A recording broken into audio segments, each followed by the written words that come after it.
আল হিকমা, বিশুদ্ধ দিন প্রচারে নির্ভীক পথ চলা। আসসালামু আলাইকুম ওয়া রাহমাতুল্লাহ। প্রিয় ভাই বোনেরা, দীর্ঘদিন ধরে আমাদের সমাজে একটি কুপ্রথা চালু আছে, আর সেটি হলো মৃত ব্যক্তিকে কবরে রাখার পর একটি দোয়া পাঠ করে আমরা কবরে মাটি দিই। সেই দোয়াটি মূলত পবিত্র কোরআনের একটি আয়াত, আর সেটি আমাদের সবার মুখে মুখে উচ্চারিত হয়। দোয়াটি হলো মিনহা খালাকনাকুম।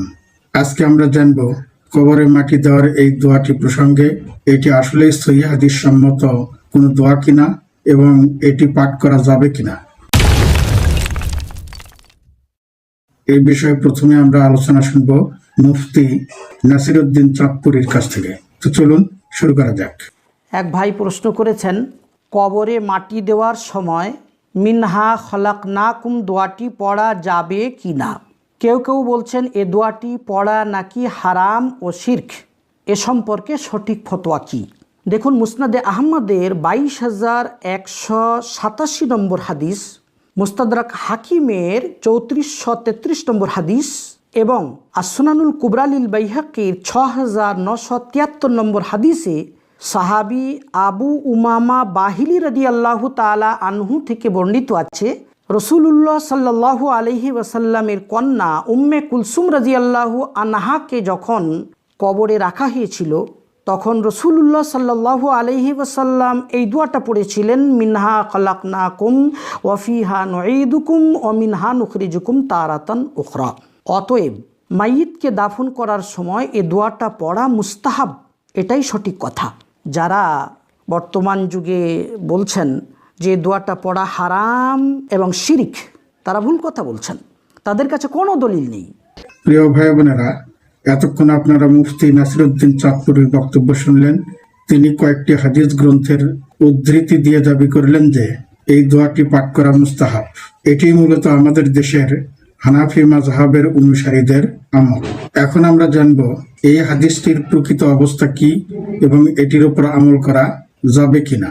এখন এই বিষয়ের উপর আমরা আলোচনা শুনব সৌদি আরব প্রবাসী প্রিয় শায়েখ মতিউর রহমান মাদানী হাফিজাহুল্লাহর কাছ থেকে।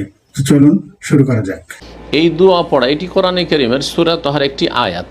মিনহা খালাকনাকুম, মহান আল্লাহ বলছেন, আমি এই মাটি থেকেই, মিনহা মানে এই মাটি থেকেই আমি তোমাদেরকে সৃষ্টি করেছি, অফিহা নুঈদুকুম, আর এই মাটিতেই তোমাদেরকে ফিরিয়ে দেব তোমাদের মৃত্যুর পরে, অমিনহা নুখরিজুকুম, এবং এই মাটি থেকে তোমাদেরকে বের করবো তারাতান উখরা, পুনরায়। এটি আল্লাহ রাব্বুলের কথা। এটি বলা মোটেই ঠিক নয়। তবে এই মর্মে একটি হাদিস রয়েছে মুসনাদ আহমদে, যা অত্যন্ত জয়ীফ, দুর্বল, জয়ীফুন জিদ্দান, একবার ভিত্তিহীন হাদিস।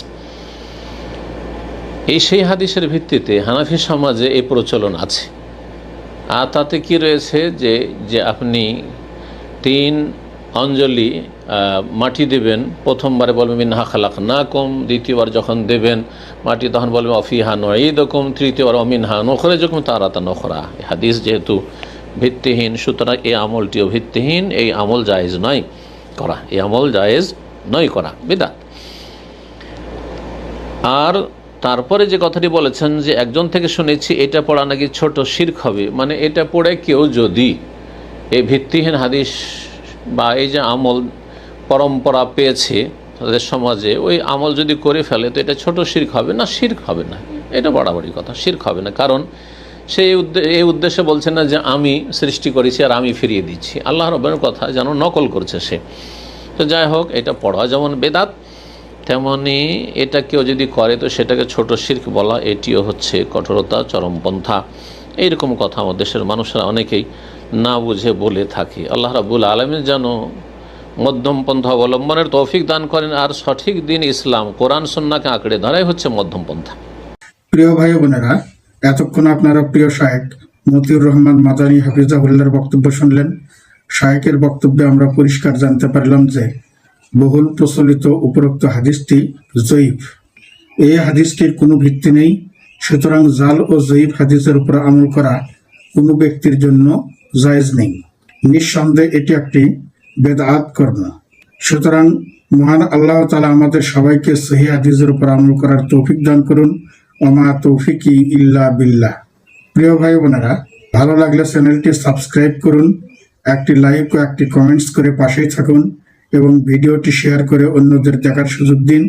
এটি আপনার জন্য অবশ্যই সাদাকায়ে জারিয়া হয়ে থাকবে ইনশাআল্লাহ। আবারও দেখা হবে নতুন কোনো এক ভিডিওতে। সেই পর্যন্ত ভালো এবং সুস্থ থাকুন। আল্লাহ হাফিজ।